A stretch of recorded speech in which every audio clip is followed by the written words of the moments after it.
Careless, mocking, forceful. That's how wisdom wants us, because she is a woman who saves her love only for the warrior. The priestly type are the most powerful people in society because they control the categories of the mind. But these priestly types do not present themselves in religious garb. Instead, they call themselves experts and academics. But they act just the way the old priests used to. They tell us that they are the wise ones. They are the ones who know, and we are the ones who must obey. In the West, we had great revolutions to free ourselves from the priests. But it did not take long for a new set of Brahmins to co-opt science and turn it into a religion. And you were timid enough to fall for their ruse. As long as they chant the right buzzwords, you will believe anything they say. You are as superstitious as an old Christian mindlessly submitting to their priest. And this has led to what many people are noticing and have noticed. You cannot free mankind. The masses are petty and foolish. You can revolutionize the whole world to try free them, but in the end, they will be ruled by a new set of priests. And worse still, the masses are completely unconscious of this. They can't see how somebody like Edward Bernays or a communist Bolshevik would bullshit them with beautiful lies while secretly exploiting them. They cannot see how just a few bribes would be enough to tempt some lab-coat scientists to distort evidence. And this fact has been well known for thousands of years.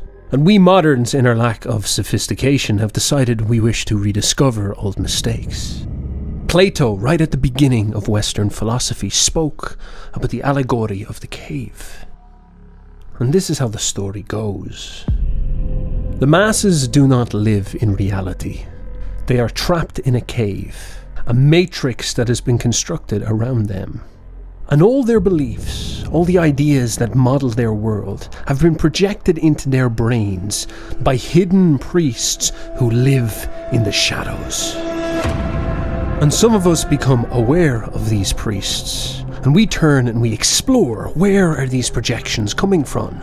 And behind the priests we discover that there is a passage of light. And we follow that path out into the real world, where we break free from the matrix and see reality as it is. And perhaps we would go back into the cave, and we would say to the people, "Don't you understand? You are living in a delusion." But the people will hate us. The people will attack us. The guardians will morph the delusions of the many to make us seem like demons.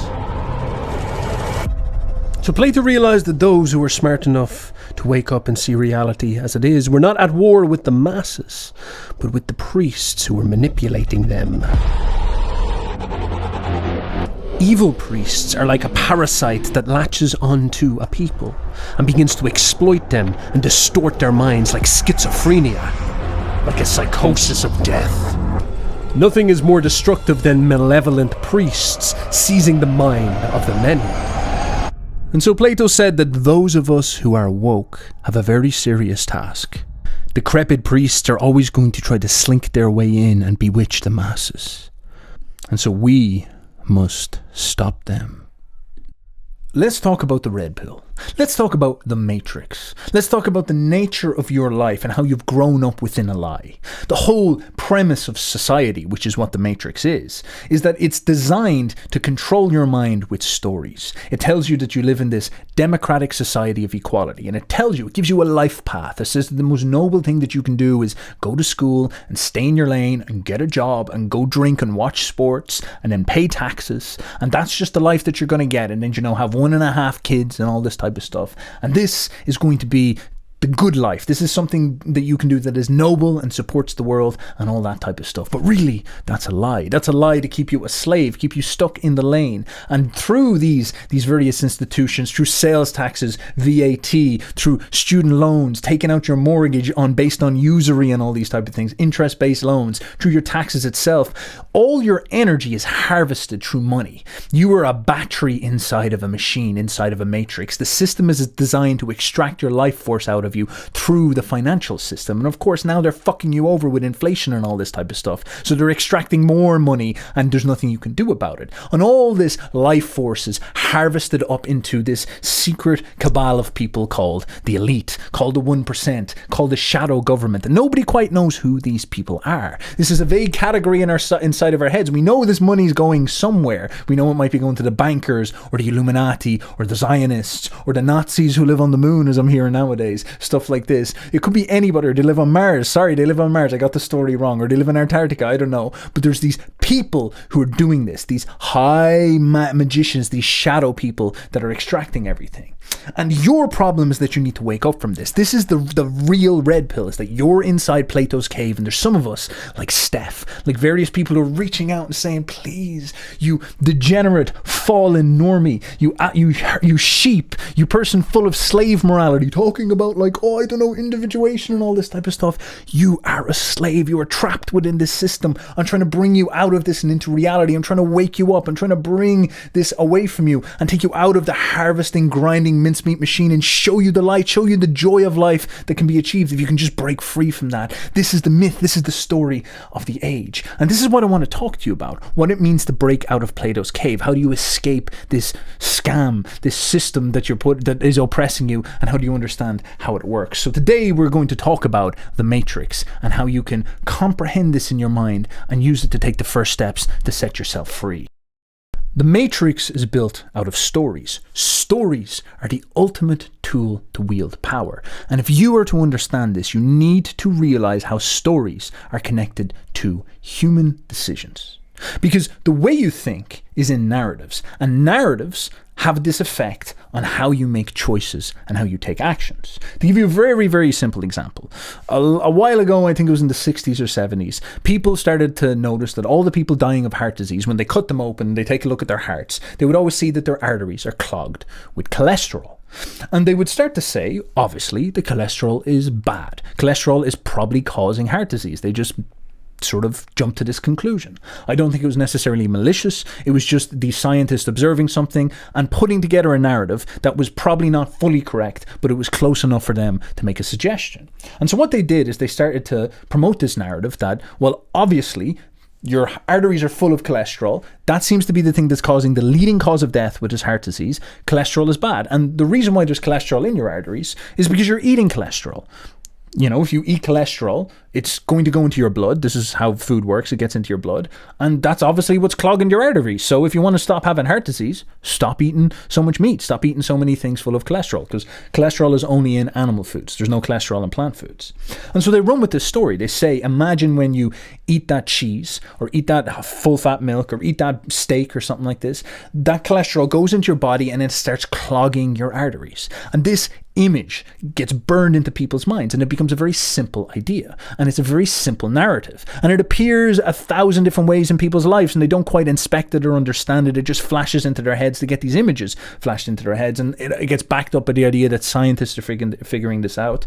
But most importantly, this story instantiates itself in people's minds, and then people begin to make decisions based on it. They get guided towards choices. They start to make some very interesting choices. They start to eat low-fat diets. They start to avoid very fatty foods. They start to avoid animal foods. This becomes a predicate for many of the vegan and vegetarian diets that you're seeing nowadays, and many of those trends. They move away from cooking foods in butter and beef tallow, which is beef fat. And they move towards cooking things in sunflower oil, canola oil, various oils like this, seed oils as we call them. Now, a lot of people would think this is quite innocuous. It's better safe than sorry. What's wrong with cutting out a bit of fat from your diet? It's not going to kill you. You know, it's absolutely fine. It's probably better for your health anyway to cut down on this excessive stuff. Oh, well, I'm just listening to the sciences. You know, all these type of things. People make all these suggestions. But there's a very fascinating problem where normal people can't correctly connect the chains of cause and effect. They don't have the IQ to do this stuff. So this little narrative that they got introduced in their lives very, very slowly or a couple of times that took root and led to them making big, big decisions about their life may lead to pretty profound effects, but they can't draw the correlation properly. They can't see the chain of causation between them all. And this would be If you understand how cholesterol works, you understand how key it is towards your health. So for example, your steroid hormones are made up of cholesterol. Testosterone has this lump of cholesterol at the bottom basically, and then it has all these squiggly things sticking out of it. And this is usually a good sign that something biochemically is very, very much related. So it seems like all our hormones, all our steroid hormones at least, are made of cholesterol. Cholesterol seems to be a key component in it. And many people would know that if you want to increase your testosterone and various things, it's actually a very, very good idea to eat a larger amount of cholesterol than usual, because you give your body an abundance of raw materials to start producing these things that we want. You know, high cholesterol diets are usually like very high in eggs and stuff like this. Now, this is a very interesting thing to think about, because imagine if you start cutting out cholesterol, does that mean that your body might be struggling to get the raw materials to produce as much steroid hormones? And what happens with your hormones? Well, your hormones are connected to things like your well-being, connected to things like how good your sex life is, how strong and muscular you can get. It actually changes your behavior. You might think that you're an angelic being. You might think that all your problems are spiritual. You just got to read a bit more Jung. You've got to do a bit more archetype Pokemon or something like this. But actually, you're an awful lot more of a physical being than you think. And so your hormones are the programming tools of your body in order to give you physical experiences. High amounts of testosterone will make you more clear-headed. You literally think clearer. It'll make you more decisive. It'll make you more assertive. It will make you more actually better able to bond with people. People have found these really fascinating studies and whatnot. So it has a huge effect on what's going on. And it's not just testosterone. There's many others as well. All women will know that getting a good supply of healthy fats are very important for them to regulate their hormones and make everything work out properly. And then, of course, there's all these other things. Your skin requires an awful lot of it needs high fat. Cholesterol is quite good for your skin in many ways. Cholesterol and saturated fat is very heavily related with cholesterol. It's actually really anti-inflammatory. And it turns out that these seed oils are actually very inflammatory. They're full of polyunsaturated fats, all these technical details that might bore you. But the point being is that when you have an awful lot of them, it causes inflammation, which actually might slow your metabolism down, which actually might cause you to, ironically, start to put on weight and stuff like this. And what we've seen in the last couple of years, decades, is that people, despite the fact that we're cutting out all these high-fat foods, people are actually getting fatter. People are getting fatter, they're getting more diabetes, and things like heart disease are actually going up. And people are becoming weaker and uglier. Their hormones are getting fucked. You all know about the idea of testosterone falling down. And one very, very simple narrative might be a huge contributor towards this, and this is the cholesterol problem. And you can end up in this situation where you're a sickly blob. You're sitting there, you're chubby, you're unhappy with yourself, you're in a constant state of depression because you're in a low level of inflammation at all times. And you have no idea that it was this story that was fed into you in the matrix that is causing all this. And you might pick up wrong narratives. You might pick up wrong stories. You might think that, oh, well, the reason why I feel this way, the reason why I'm depressed is because I have a disease called depression and I was genetically born with this. Now, this has actually just recently been disproved with loads of scientific with a scientific study that has said, no, that's not true at all. But people believed this for a long time. People were saying, no, I'm born with depression. It's a genetic thing built inside my brain. And maybe some people might say, well, maybe I have depression, but the thing that I need to do to get out of it is to do some type of verbal jujitsu with my mind and think my way out of it or something like this. When in reality, what you probably need to do is just to pull out an awful lot of these pro-inflammatory foods and start to go back to eating healthy foods that supply you with strength and vitality, foods that fill you full of androgenic hormones and whatnot. And this is a very fascinating thing, because one narrative has now led to you being depressed. It has now ruined your life. A tiny little innocent narrative has led to you being in a terrible situation. This is the power that stories have on your life. The stories dictate decisions. Now, what you should notice is that if you are the person who can control the stories that are getting disseminated into the population, you can control the decisions of the population. You need to understand that chain of cause and effect. And power is not centralized in some type of evil soldier or some type of psychotic general, but the true possessor of power is the person who can decide how information is spread into people's brains, the people in charge of the education system, the people in charge of any any institution that has the capacity to influence people's minds. For example, a social media company is perfectly categorically correct to call one of these things. An awful lot of people say stuff like, all right, blah, blah, blah, social media is an exception and all this. It's new and people don't know how to understand it, but it is an information dissemination tool. And so it has the power to control what information people get inside of their heads, and therefore what narratives are expressed within their brains, and therefore the decisions of the masses.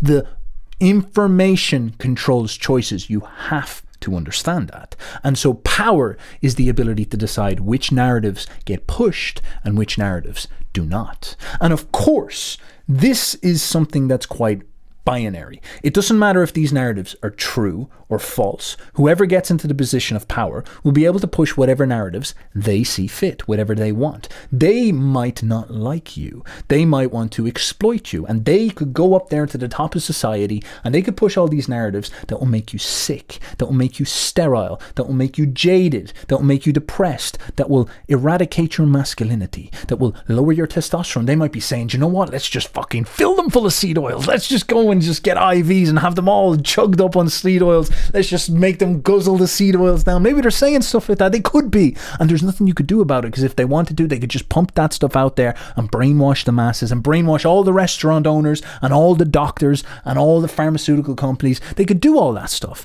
And then you would have to just fucking go along and deal with it. And every time you go out for food, you'll just be getting seed oils lathered all over your burger, all over your steak. People just dumping seed oils on top of it. And you would get inflamed and you would get depressed. And you would end up this cuckolded slave within the matrix with all this inflammation. You can't think, your pineal gland calcifying over, you're going blind in the spiritual astral plane. You can't see the things that I can see. You can't see the fifth dimension like me, and I can see these Archons exploiting you from the other dimensions. I can see these creepy golems, these spindly machina fingers coming down and suckling out your astral spirit because they're feeding you seed oils. You can't see that stuff, but I can, because I don't eat them, because I've cleansed myself, because I've broken through the haze of inflammation and absolutely liberated myself. They could do that, and there'd be nobody capable of stopping them, because they're in the position of power, because they're the people who control the narrative.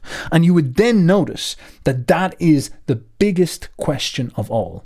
Who gets to decide who gets to control the narratives? And how do we know that the people controlling the narratives are good? Because if you could imagine that there could be people up there telling evil stories, telling stories designed to make you sick, make you feel bad, make you feel depressed, there should also be the possibility of getting people up there, getting priests up there, white magicians up there, druids, high priests, true priests who believed in the soul of the people, Brahmins with good hearts, experts with good intentions, who could get up there and promote something in the opposite direction. They could promote maximum health. They could promote vitality. They could go out and they could tell you how to eat cholesterol in an intelligent way. They could say stuff to you like, okay, for example, don't allow yourself to eat cholesterol and get inflamed at the same time, because then your body will store it in your arteries. Instead, make sure that you're in a low inflammation state by avoiding these bad things, by taking in lifestyle factors into account, and then only eating cholesterol when you're in a good state, so therefore your body utilizes it properly. Because your body takes something like cholesterol and it says to itself, am I in a stress state, and am I going to turn this cholesterol into cortisol, or am I going to turn it into testosterone? I'm going to turn it into a growth androgen, or I'm going to turn it into a stress tool of some sort. And this is what you would begin to understand. And this is how you could begin to conceptualize the idea of a better set of people in power, a set of people who promote narratives that are vital and life-giving. And this would be something that would benefit you. This would be what it would mean to be a part of a society that would not be so negative, that people would not have this fear of, this paranoia about, because they would see themselves as becoming healthy, becoming successful, becoming full of life, becoming fertile, becoming an affirmative of the life around them, as opposed to negative, paranoid, sickly, depressed, becoming weaker and uglier. This is the core battle that you see going on right now. Plato spoke in his Republic about an ideal way of setting up society. And it begins with a first principle. It begins with the realization that there's always going to be a caste system. There's always going to be a structure and a hierarchy of class. There's always going to be a working class, a bulk of people who are going to do things like trades, who are going to do things like operations. And there's always going to be a set of people who are essentially rulers. These might be kings, they might be warriors, they might be politicians. These will be people who are running operations. They're like a managerial and the arms and the wings and the enforcement arm of this society. And then on top of them, there's always this space for the masters of the categories, the masters of the stories, the masters of the conceptual part of the mind, because these are the people who possess the highest power, and their responsibility is therefore the highest, because if they instantiate and create a set of categories and a set of narratives that are health-giving, that are life-giving, that make people feel vital and happy and full of energy, then they will have a successful society. But if these people screw up and get the wrong categories inside of their heads and they make the wrong decisions and put out the wrong narratives, then society will become sick, it will become decadent, it will become fallen apart. And these people are the higher authority than even the warriors, because the warriors are like the crusaders of the Middle Ages. They are powerful, they are strong, but they can't think outside of the worldview of the priests. The warriors would struggle to express their violence and their strength because they're trapped within the story of Christianity, and they can't, go around just beating up random people. So they need to have an outlet for it. And what the priests would do is almost like they were dangling a carrot over the noses of the Middle Ages knights. They would say to them, well, those Muslims out there in the Middle East, those are these evil people. These are the devils that are coming up to try to take Christendom down. So you can go crusade down there and release your violent, powerful instincts upon them and attack them and do what we want you to do. And this is very fascinating because the priest, by controlling narratives, by controlling categories, by dangling carrots in front of the warriors, are able to direct them whatever direction that they want them to go. They control them almost like magic without having to do any of the fighting themselves. They can send these titanic, Teutonic warriors down from Germany all the way into the Levant in order to fight against the Saracens and the various people. And you see this, for example, in the modern world in a very similar way. Remember the weapons of mass destruction thing that was going on? That narrative that popped up was a very emotional narrative, and an awful lot of people, joined the army in order to fight against those people who are trying to destroy America and destroy the West and all that, to try get after terrorists. You don't hear about terrorists that much anymore, but that was a big thing back then. And this motivated an awful lot of people to crusade into the Middle East yet again. Why do we love doing that? I don't know. But it turned out that was all bogus. There was no weapons of mass destruction, as everybody ended up finding out. And of course, that was all just narratives. It was all just a spin in order to get people to take action, in order to get young guys to go and get their legs blown off, to kill brown people who were stuck inside mud huts. This isn't exactly, the most noble thing when you look at it on its surface. But the people who were thinking of these conceptions, this idea of weapons of mass destruction, this narrative that would motivate people to make these decisions, to put their lives on the line, to express their warrior instincts, would achieve great power. They can essentially control a mass army. They can control the most violent force that has ever existed, which is the American army, through the mastery of categories, and they don't have to do any fighting at all. Now that is real power. That is very sophisticated thinking. That's very intelligent of them to get themselves in that position and figure out how to leverage that power, because they now control something incredible. And this is always how power has worked. This is the nature of power. Power is directly related to psychology. It is the most sophisticated application of psychology of all. It's about understanding how narratives and categories control our decisions, as I said, and in getting yourself in a position where you can disseminate those decisions, because then you can wield the entirety of society like you're a brain controlling a body. A small group of priests sit up there inside of the head and they move the arms around and they punch things and they do all these type of operations, and they make the bodies make decisions. And the body has no will. The body is unconscious. The body can't really think for itself per se, because the priests are in control. The mind and the nervous system is in control.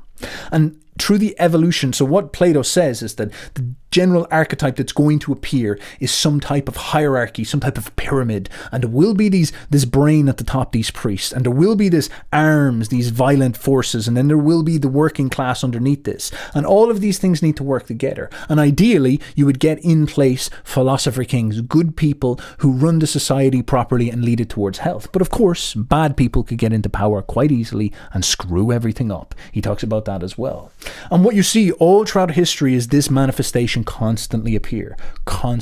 Over in India, you had the Brahmins up at the top, who were the people who controlled the Hindu religion, and they were the ones who picked the kings. And then beneath them, you had the kings, and you had the various people who gained sort of explicit power, and these were the warrior castes, and then beneath them you have, of course, the working class, and then you have like the untouchables and the sudgers and all this stuff. And it's the same pattern, the same archetype, the caste system that reappears in medieval Europe. This is what Christianity was. It was the Catholic priests who in Rome had all the power, and then beneath them they had the royal aristocracy and the kings, and then underneath that you had the peasants. The peasantry were the people, just the people basically.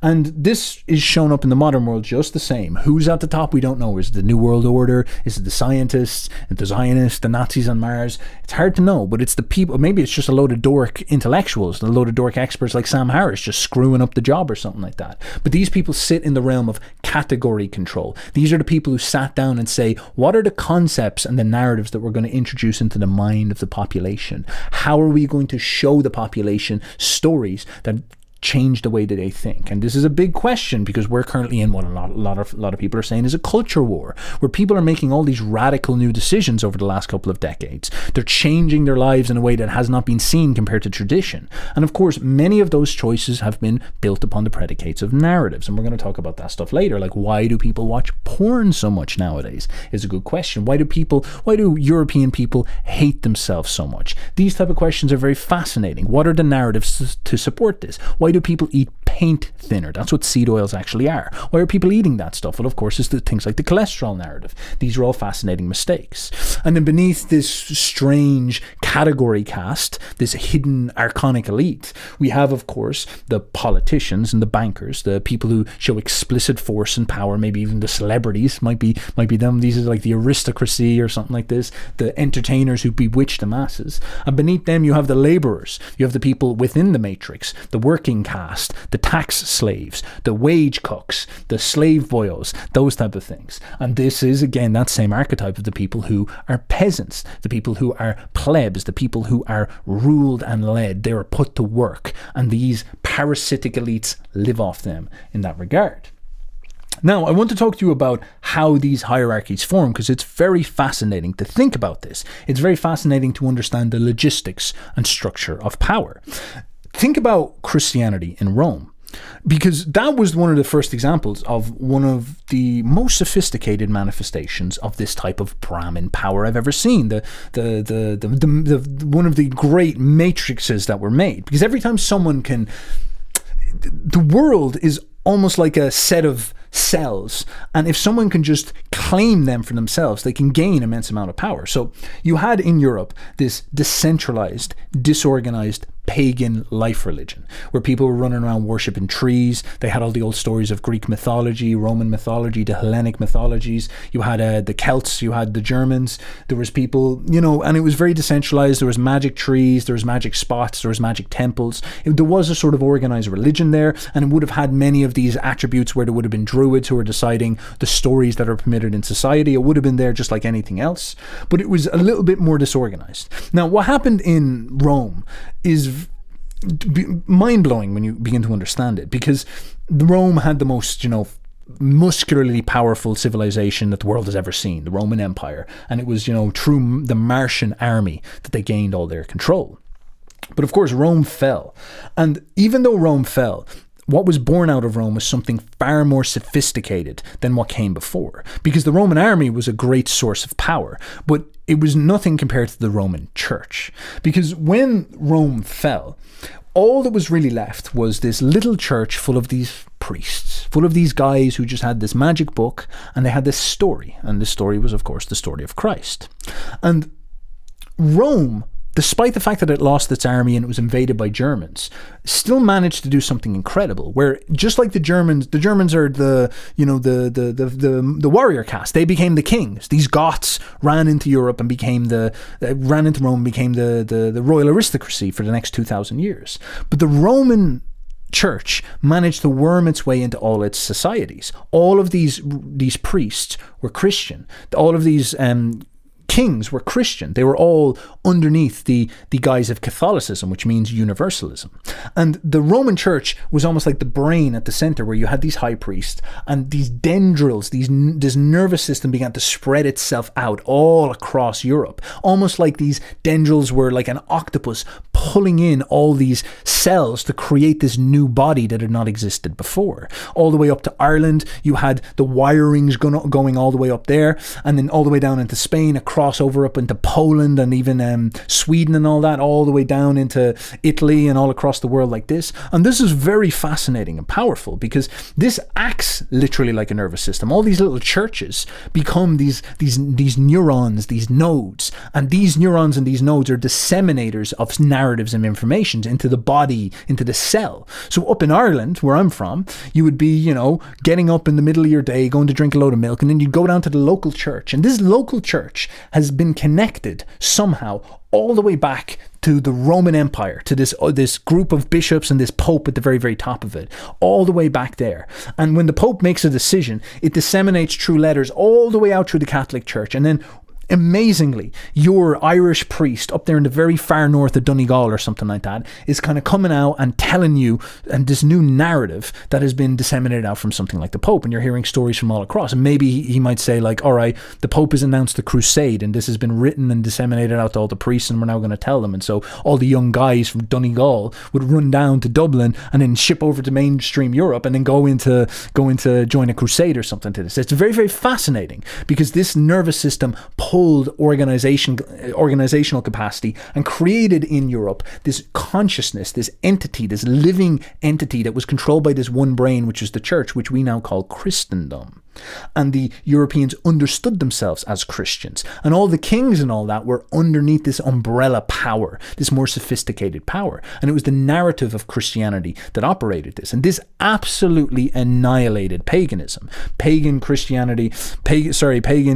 in Europe was wiped off the map because it did not have the sophisticated power in order to compete against this. These dendrils, this new nervous system was more powerful than that, and it was wiped off the map. That was cooked. All your trees were cut down. They ran in, they cut them down. They're like, fuck you and your stupid trees. You're not worshiping rivers anymore. You're doing what we say now. And for 600, 700 years, the Catholic Church main priority was to claim as much European land as possible to create this sophisticated force, this sophisticated infrastructure, this body that the brain could then utilize.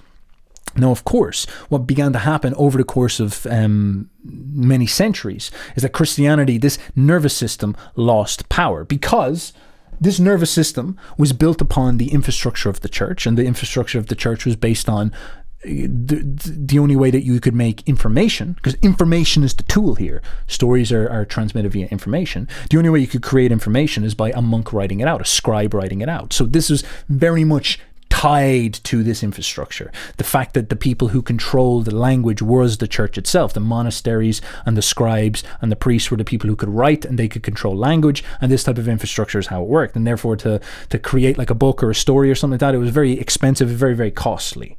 And so if you were to send a message from the Pope all the way down to Ireland, it's going to take a while for monks and all that to do that stuff, until the monks possess all the means.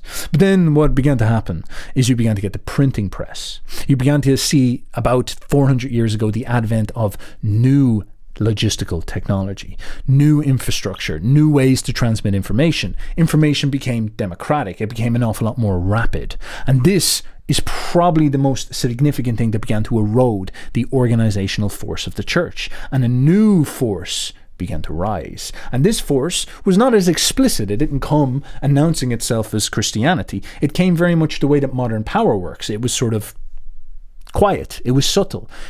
It may be even hidden in the shadows. But this was the printing press, which basically evolved then into the media and television, and now presents itself to us as the complex of social media, television, and the press. All of these things are sort of wrapped up together as this new infrastructure, this new information dissemination. And this is more powerful than the church. The modern secular state media and the state education and the various private companies tagged and associated with this stuff has far more ability to disseminate information than the church, and it can therefore subvert the church. And this is why all of us grow up thinking the church is a boomer operation that is very evil and full of evil people, and that it was oppressive and totalitarian, because its greatest competitor, the media, is obviously going to slander it this way. Just like the church had this habit of slandering the native pagans of Europe, even though that, you've got many credit to the pagans that they did some incredible things. They had some incredible perspectives and worldview. It was a vital health religion. Of course, the church is going to have to demonize them the most because they're the main enemy. They're the main competitor. And now you see the same thing happening. You see this Antichrist, New World Order media show up, and it does that same thing. It tries to push out its old, sterile competitor, makes it sound uncool. Oh, the stupid, codgy church, it's boring, who goes to church anymore, all these type of things. It pulls people out of that nervous system, and it's almost like a new nervous system is now wiring itself in, and it does it in a sophisticated way. First, it starts off with books and education systems where you're forced to read books in the education system. Very interesting when you think about that. And then what happens is you start to see television show up, and televisions are so much more sophisticated than even the church itself, because the church is something that you have to go through every single Sunday. You go to church, and then you get the brainwashing, you get the information, you get the neuron flashes it into the cell, into you, and you go and think about these stories, and it leads to the decisions that you're going to make for your life. But now it's even more sophisticated, because you go home from work and you sit down and you flick on the TV, and people watch the TV for a couple of hours every night. And even now with this is getting more intense. This is showing up right in front of our faces now. We're plugging the neuron into our eyes all the time. And maybe Neuralink's going to come on, and then the neuron will literally be in our neurons. There will be no separation anymore. It will not be as old and todgy as it used to be. Now it will be completely integrated into man's brain. And then all of a sudden, you will have direct information transmission into the mind of the masses. Now that's a very sophisticated idea. Imagine the level of power that people could achieve if they were able to get everybody to plug in the chip, plug in the neuron, plug in the zombie chip, and then they could then disseminate the information as they so wish. They could put any story inside your head and you would have no resistance to it, because you were a normie. You were destined to be trapped in the matrix. You can't see in a meta perspective and see beyond these type of things. You are destined to be a slave, and you should be very afraid of what might happen if the wrong people were able to get the Neuralink inside your head and start to brainwash you to eat seed oils, to guzzle down anti-cholesterol drugs, to guzzle down seed oils and become all inflamed and fat, turn you into a tub, turn you into the last man, turn you into the pod man, where they put a headset on your head and they brainwash you forever, sticking you inside a VR porn room while they extract the electricity out of your heartbeat and turn you into a battery for the New World Order's matrix. Now, with all this sophisticated thinking, you can begin to understand the nature of the matrix. The matrix is a machine, because power goes to those who can control and disseminate narratives. The pagans lost against the church because the pagans did not have the infrastructure to promulgate their visions and their ideas. Therefore, their visions and their ideas were obscured. They were categorized as pagan, which basically is like calling people rednecks. It actually means the same thing, and pushed out of the realm of history and ostracized and used as a slander laugh word. And now these religions are not taken serious. They're seen as dead religions and just LARPs. The Catholics defeated them absolutely.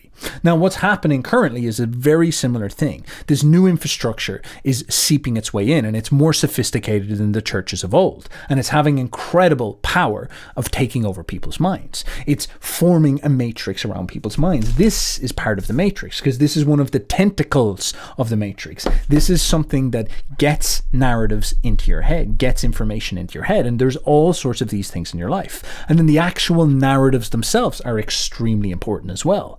And you are always going to have this problem where society will appear as a cave. It will appear as a matrix. It will appear as a system of infrastructure that's placed over your head. And you'll be sitting there and you'll have these strange archons in the back dangling their puppet strings, dangling their carrots over you and bewitching you by pushing narratives into your head. And usually, oftentimes, they'll be trying to do something quite negative to you. They'll be trying to explain to you how reality works. They'll be trying to influence your decisions and make you do the things that they want you to do, because this is just in their self-interest to do something like this. And of course, there will be some of us, the Morpheuses, the Neos, the people who wake up to this, who will step outside the matrix, see it for what it is, and start to ask some very serious questions. These will be the people who enter into reality and see the world as it is truly manifest. And this is very important, because when you step into reality, you begin to notice how pernicious the matrix can be. You begin to develop this way that you can objectively judge the quality of the matrix. And an awful lot of people would try to describe this as maybe something moral. You know, they'll say that it's a moral question, that people who are controlling the matrix are evil or wrong or something like this. But I think it's more straightforward than that. I think what's going on in the matrix is that you have a set of people, you have a set of Brahmins, and you can look at how the people living inside of it are living. You can look at how the peasants are experiencing life. Are the peasants in a state of joy and happiness? Are the peasants living lives full of vitality, full of lust, full of fertility? Or are the peasants sterile? Are the peasants getting exploited and oppressed? Are the peasants getting their wealth extracted from them? Are they being bullied and pushed around by weird priests, by exploitative bankers or something like this? This is really your question. Because what you see nowadays is the manifestation of a culture with bad priests, with people who are definitely leading people towards mal health. This could be from their own blunders, maybe they have malicious intent, but what you see manifest in modern Western man, and this is now as a consequence spreading all over the world, is disease, is decadence, is the golem man, the last man, the chubby tubby man, the man who's bent over, full of inflammation, his eyes fester, he's stuffing his face with pizza and McDonald's, he's overweight, he's sloppy, he's pathetic, he's a wimp, he's cowardly, he's never initiated himself into life, he's never done anything brave before,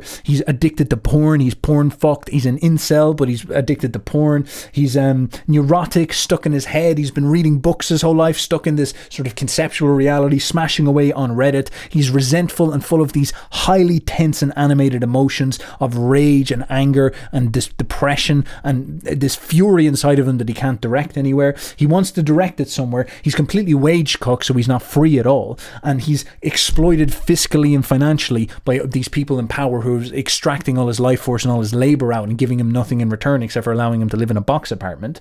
And all this resentment towards this situation and all this inflammation and all this bad feeling is harvested up and directed towards moral crusades. It's directed towards these big beautiful ideas, these big joyous ideas of, like, you know, defeating some evil dictator, or flying out to the Middle East and bombing the brown people, or going in and changing the way, like, you know, saving the animals and getting us to all eat vegan food or something like this, or revolutionizing the way that society works by getting rid of taking Western people out of power in their own nations and all this type of stuff, and de-pedestalizing them and flipping over the contrast of everything. And these are all extremely charged political neurotic decisions that people obsess about. They go on Reddit and they talk about them all day, and they have all this mass energy that they put back into the matrix to encourage people to go certain directions and whatnot, because these moral choices are the way that they can express their passions, express their instincts. And these people are completely dominated and controlled by this matrix, by the tendrils of this strange narrative producing Archons, this narrative producing caste that are ruling this. And what an awful lot of us are doing is we are waking up to this. Many of these stories and narratives have been fed to us our whole lives, and many of us are getting red pilled. We're seeing that not all is as it seems. We see that if we follow many of these stories, we don't live lives that are healthy and good. We don't live lives that are happy. We end up unhealthy. We end up inflamed and diseased, depressed. People start pushing drugs like SSRIs upon us. Our relationships don't work. We try to run these relationships of equality instead of standing in our gender roles, and we don't really fit with each other, and we don't click and all this type of stuff, and relationships fall apart. We have all sorts of issues where we notice that many of the political narratives going on seem absolute nonsense. People get seriously red pilled by the fact that they get locked in their houses for extended periods of time. People notice that education is not educating them, but instead sort of brainwashing them and leaving them disempowered. They notice they're getting financially exploited at every turn and all these type of things. And so people began to step away from that. People began to step outside of that stuff and try to discover reality for themselves. And this is what getting red pilled is. It's like, what does it mean to be a man? How does it mean to be a man to relate to a woman? This is the basic red pill a lot of people are going through right now. How do you actually set that up with male-female polarity? What would that mean? How do we step into reality and discover this stuff instead of listening to all these delusional narratives that are going on here. What does it mean to be healthy? How do we develop energy and health inside of myself? I don't want to be depressed. I don't want to take a fuckload of drugs for the rest of my life. How can I generate health and power and resilience within myself? What does it mean to be creative and fertile? What does it mean to work? Why do I have to work and get all of my wealth harvested off me and given to these people who are exploiting me? Why are these people in control of my nations and telling me all these insane things that they're going to end my history, that I am the evil one responsible for all terrible things in society, and they want to overturn the nature of my society and completely change its transition and reform it in the way that they see fit? Why are these people saying stuff like they're going to, make us eat bugs and all this type of stuff? I don't want any of that stuff. I want to be healthy. I want to be vital. This is not evil. There's nothing wrong with this. I want to share my health with strong relationships around me. I want to be someone who is creative. I want to be someone who is fertile. I want to be someone who's promoting the good life. I want to be someone who's bringing healing and health and vitality to other people. Why are these people so mad at me for wanting this stuff? Why do these people not want me to have this stuff? They might be malicious, as I said. They might be dumb. It's probably a combination of both, but we're noticing that stuff. And this is something that really opens your eyes, is that your instincts want you to be in reality. They want you to break free from the matrix, and they want you to seek a life of vitality and health. They want you to cast away from all that stuff and go towards something that is life-giving. And this is where we come to Nietzsche. This is Nietzsche's big idea. If you clearly understand Nietzsche, you clearly understand this. He was saying that our problem is that we don't have a clear way of looking at the world that is focused entirely on health and vitality instead of moral crusades and all this other strange stuff that actually leads us to disease. Nietzsche has a shocking statement where he says that morality is anti-life. And we as humans think ourselves as moral. Western man sees himself as moral. And we say to ourselves, our whole society is built on morality. We wouldn't have society without morality. And to say something like morality is anti-life is very, very extreme. And one of the biggest narratives, one of the biggest sources of all of our narratives is our morality. This is what gives Western man his comprehension of himself. He has this group of people, and this is what I mean, that they might actually just be stupid. It might not be as malicious as we think. I'm sure there's a little bit of exploitation and greed going on, and some people bad actors and sickos and up there like Epstein and all that stuff. But there's also an aspect of what's going on with these experts, these people at the top of the Platonic pyramid, the wrong people, in that they're sort of blunderous. They're a bit dumb, they're a bit dolt, they don't quite know exactly what they're doing, and an awful lot of their choices are leading to the cascading fall of Western civilization that we see going on. And part of that is the arrogance that Western man has in his moral supremacy of the world. You see this so much in people. Morality is the thing that leads us in so many choices that we have. We have all these crusades. Western man is saying that we're going to save Ukraine, and look at him now, he's like freaking out. Everybody's freaking out because things like the energy crisis and all this type of stuff. They're saying, oh God, the energy bills are going up, we're all broke, everybody's shutting down their houses and all this type of stuff. Western man is sterilizing himself because he's saying the world is too full, it's overpopulated, and we're destroying the environment, and we are this evil disease that is on the earth. And so what we're going to do is sacrifice ourselves and empower the environment by stop having children.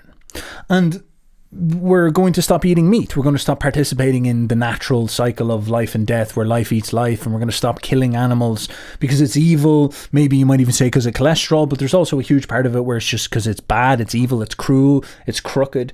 And we're going to start eating vegetables. And of course this leads to lower health. It kind of ruins your health and stuff like this. And there's all these issues that come along with this stuff.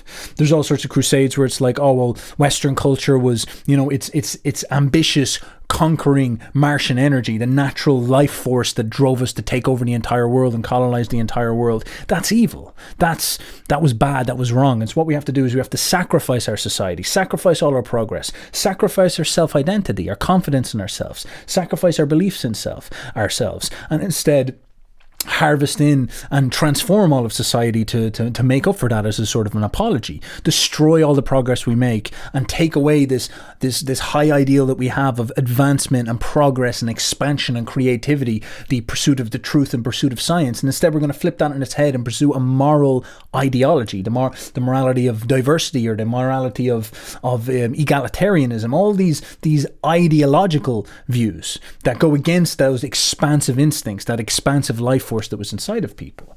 And what this leaves Western man into becoming is somebody who is soft, who is fat, who is sterile. He has no kids. He has no future. You talk to most Western people and they don't even expect to be on Earth. They're like, oh, I'm not going to have any ancestors. My ancestors are going to die out. And that's a good thing, because we don't need as many people anymore. I don't really mind if I'm fat and chubby and useless and incapable and all this type of stuff. I don't really care if I'm leaving a world that is not going to have any ambition or any expansive energy or any future. I'm happy to let go of this stuff. I don't care if I'm not going to have any kids. I'll get a vasectomy. I'll get a vasectomy because it's the right thing to do. I don't care if I sacrifice my living standards and the future and all this type of stuff to ideological extremism, because that's what I'm all about. I don't care if I castrate the youth and trap them inside and reorganize society and put us in a precarious position where we genuinely might lose an awful lot of our freedoms if we just keep on allowing people to run crazy pharmaceutical scams and stuff like this. And all of this stuff, you look at it and you see actually the first principle underneath all of this stuff is sterility, is anti-life, is heartlessness, is not wanting to live. This is pure, unadulterated nihilism. This is manifesting a person who is in a death cult. This is fundamentally anti-creativity, life, health, freedom, expansion, joy, crusading, whatever you want to say. Everything that life does, everything that nature empowers inside of us. Nature makes us grow, makes us expand, makes us create, wants us to have vitality and health, wants us to fuck, wants us to get dirty and sweaty and bang each other so that we produce children. Nature wants us to create things and produce creativity and manifest our reality in the world. Nature wants us to spread our culture and spread ourselves out into the world. But of course, we don't want any of those things. Morality, these conceptions, these crusades inside of our heads, these stories are castrating us. They are leading us, driving straight into the ground and pulling down this entire civilizational project that we have gone forward with, and pulling it down with us, destroying absolutely everything. And there's a very serious questions that we ask, because I'm sitting here like all the rest of us and I'm saying, what the fuck is going on? Like, why is this happening? Because I don't feel like this. I woke up from the Matrix many years ago. I have to thank Nietzsche for that. And I was saying to myself, I don't want to be a part of this decadent culture. I didn't have the language for it. I didn't understand what it meant. But I became sort of resistant to an awful lot of the narratives and the brainwashing. And for that reason, I've made an awful lot of choices that have empowered me. And I meet people now who never woke up from the programming, never could see past this type of stuff. And they're now in the position where they're broke, they're trapped in their countries and they're getting their currency inflated. They can't afford to pay their electricity. Their food is getting more poisonous. They were forced to do procedures that they didn't want to do. And all these terrible things are happening to them. And they're in this position of sterility. They're in this position of compression. They're in this position of they feel enslaved. They feel like they're getting exploited and oppressed. And it comes to them following along with these stories and waking up too late, not seeing what's going on. And instead, you've been able to wake up for this and step out of the Platonic cave and stand. This is sort of what Nietzsche's talking about. Not go and become a nihilist or become some fucking crazy edgy antichrist or something like that, but just stand outside and say to yourself, look at the real world. Look at nature, look at life, look at the wonders and dynamism and profoundness of life, and ask yourself something. What would it mean to produce vitality, to produce joy, to produce true happiness? What would it mean to serve life as it exists within me? You're given that flickering flame and that possibility that you can believe in yourself, you can engage in the world. What would it mean to be creative? What would it mean to find somebody beautiful and come inside of them and produce a child? I know it's naughty, I know these words are like, oh, that's so extreme, we can't think this way, but this is what life wants out of you. Life wants you to procreate. What life wants you to generate. Life wants you to seek for something higher. Life wants you to live. Life wants you to be concerned with the thirst and joy of life. What would it mean for you to go and push your culture onto the world, to dig into your unconscious, your deep imagination, do Jungianism properly, go into the schizophrenic unconscious that you have and pull out all your symbols and manifest this as high art and culture, manifest this as new forms, new buildings, new dreams, and push your dreams out into the world and become creative and expand and establish your culture in the world. Tell new stories. Stop telling reruns of Lord of the Rings. Stop telling reruns of Marvel comics. Instead, produce something new. Produce something Promethean. Produce something ascendant, going in a new direction.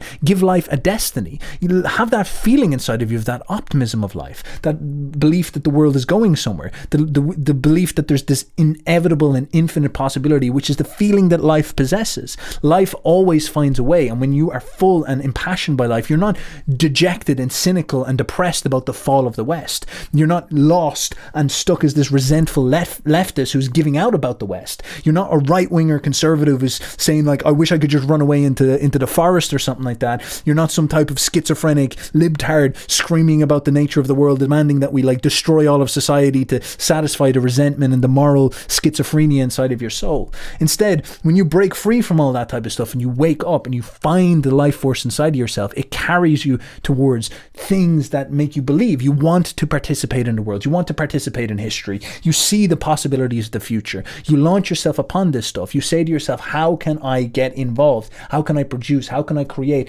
How can I be a part of it? How can I manifest something that's affirmative? How can I engage with the joy of life? It's infinite capacity to produce stuff. And you become hard, you become serious. I want to play the game. I want to produce. And this is the thing, is that regardless of if this is some type of evil, malicious plot, it's some type of resentment, the resentment of some type of, foreign elite or devious elite or people living on Mars or whatever the fuck we're saying it is now, or if it's just pure dumminess, it's pure just dumb bullshit or whatnot.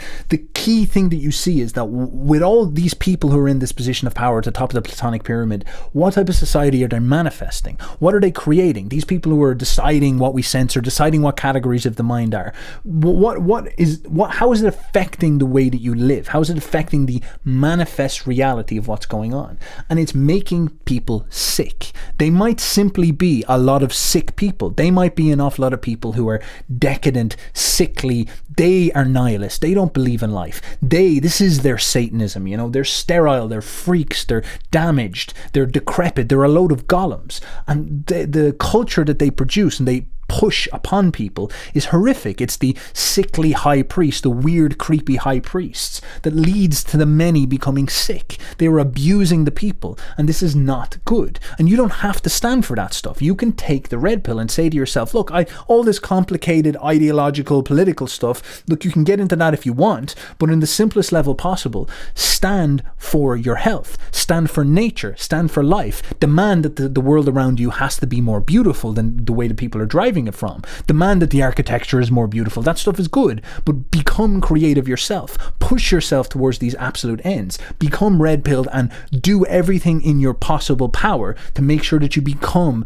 a source of life out of yourself. Push against these trends. Push against this stuff. Demand that the people who get ascendant in the culture, the people who get chosen, are those who are promoting life, who are promoting vitality, are promoting health, promoting creativity, promoting these type of forces, because this is the good. This is what you're looking for. These type of people need to ascertain ascendancy over the current Archons that are running the game, because these people are making you sick. Whoever they might be, it doesn't matter who they might be. This is what you must culturally demand. You must say to yourself, this is the standard that I hold myself to, and this is the standard that I'll hold the world to, and fight tooth and nail to have this, because this is what life would do. This is what life does out in nature. It fights tooth and nail for health and space and the realm and the possibility of it being creative and producing its own forms. That's what life does in its simplest level. And that screams inside of you louder than anything, louder than any ideology, louder than any other thing, louder than even your depression and your cynicism, your fear about the nature of the world.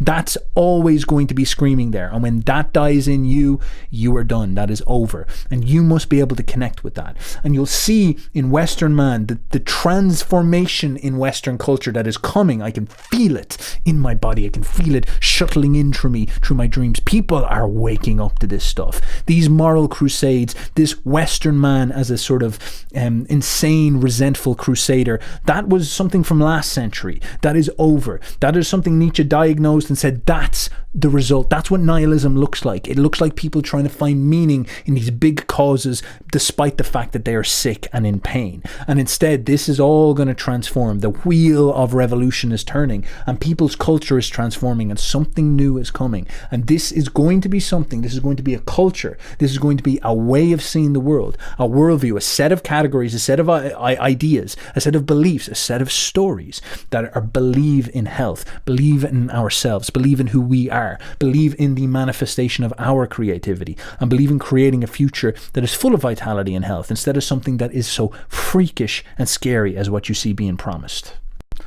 Now, with all that said, the way your life unfolds itself right now is you are in a matrix. You will suffer if you remain within this matrix. If you allow these narratives to infect your mind, you will be in pain. You'll be depressed. You'll form all sorts of weird addictions. If you allow yourself to get subsumed by the normies, by the herd, you will be fallen down into their deadened consciousness. If you want to do something great, say you want to create new culture and go beyond yourself, you're going to have to break out of that. If you even want to live a life of joy and happiness, health, success, you're going to have to break free from the thinking of the masses. The masses are dumb, petty, and stupid. They don't see this stuff going on. They are ruled. They are ruled by people in the shadows, and you have to break free from that type of stuff. Now, I felt this in my gut very early on. I broke out of the matrix. I realized when I was in college that I was actually getting brainwashed. I remember seeing it instinctively real time. I was having these books like critical theory, Marxism, getting shoved in my face, and I read them and I rejected them in my gut. I was like, there's something wrong with this. This is information getting pushed into my head,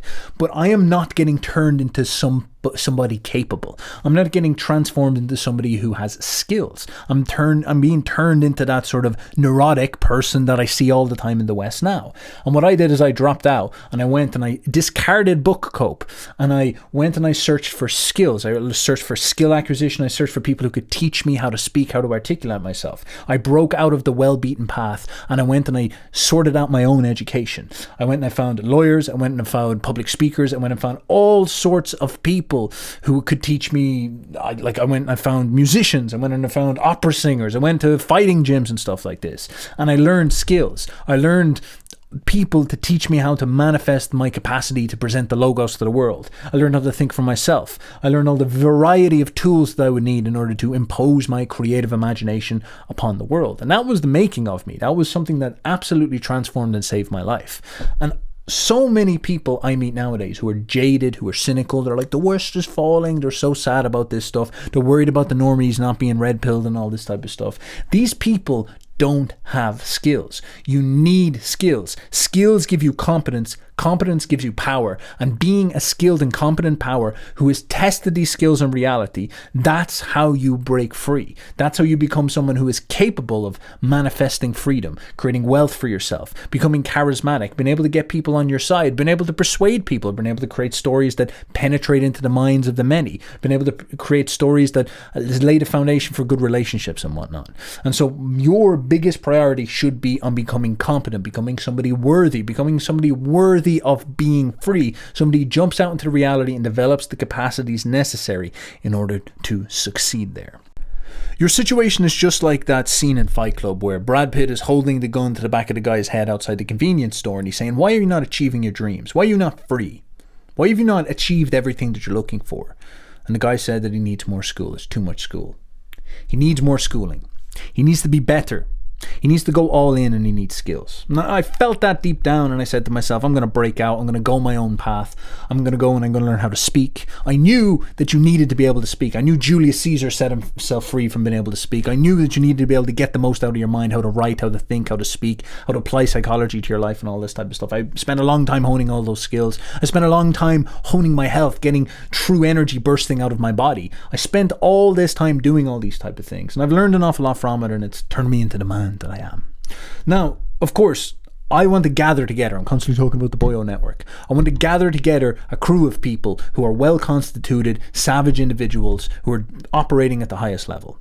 Now, I also understand that an awful lot of people aren't at that level. They've got flaws. They might be, for example, maybe very healthy, but they don't understand business or psychology or skills. They can't speak very well. You might get some people who maybe have got the business thing locked down, but they don't present themselves that well. They might get a nice job, but they don't speak that well. They don't articulate themselves that well. They're not the full package. They don't quite fit in yet, and so they want to get developed as well.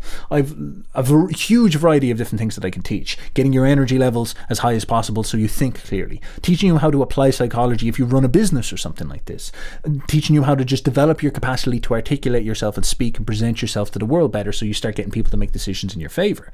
I've done very well off this. I've made myself, I've got myself a comfortable income off this, and I'm working with people who are pretty high levels in many different companies. I work with YouTubers doing millions of views and teaching them how to storytell. I've worked with people who are executives of massive multinational companies who are running these huge projects and training them how to go into negotiations and operate and do sales and stuff like this. I've worked with people who are struggling with their just basic mental health and getting themselves out of a depression and turning themselves into somebody who is energetic and free from the matrix. I've done all this stuff. I have these skills. I've figured out all these capacities, and it's an awful lot to rant and talk about, and I don't spend too much time hammering you with selling courses or something like that. It is something I do. I can train people, and I leave it to the end of all these videos so that it's not annoying and I can keep the content up front. I can keep talking about Nietzsche and Plato and all that stuff up front.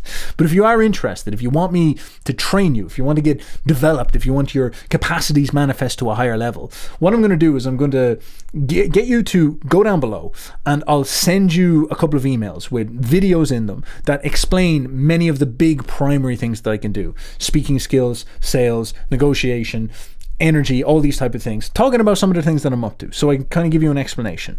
I'll also get somebody to call you if you want. Of course, you can sort of be like, fuck off, I'm not interested, or something like that, but I'll sort that out as well, so you can actually chat with someone and you can see where we fit in. You might be someone who's like, fully manifest, full individual, individuated to the max, and all that you will want is just to join a crew of people who are thinking on the same wavelength, and maybe we can become artists together and create culture or something like that. But if you're at that point where maybe you want to develop yourself in some sense, you want to develop more capacity, you want to develop more skills, and you want to see what I've got and how I could train that, I will explain all that stuff, as I said, down below. So there'll be links down below. You can go in, all this stuff, you just click it, it's going to be sent for free, and then I'll have somebody call you and see what's going on and see what your situation is like, and I'll talk to you on the other end, okay?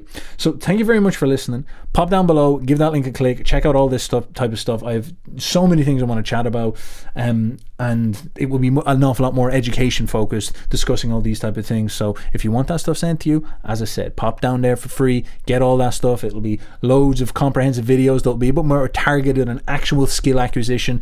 See, people on YouTube find this stuff boring. I hate to break it to you, but this is the way that the world works. They'd rather just hear ranting and pictures and all this type of stuff. So if you want that stuff, if you want to go that level deeper, it's all down there. Thank you very much for listening. Watch out for the Matrix. People are trying to tell you stories that'll make you eat canola oil.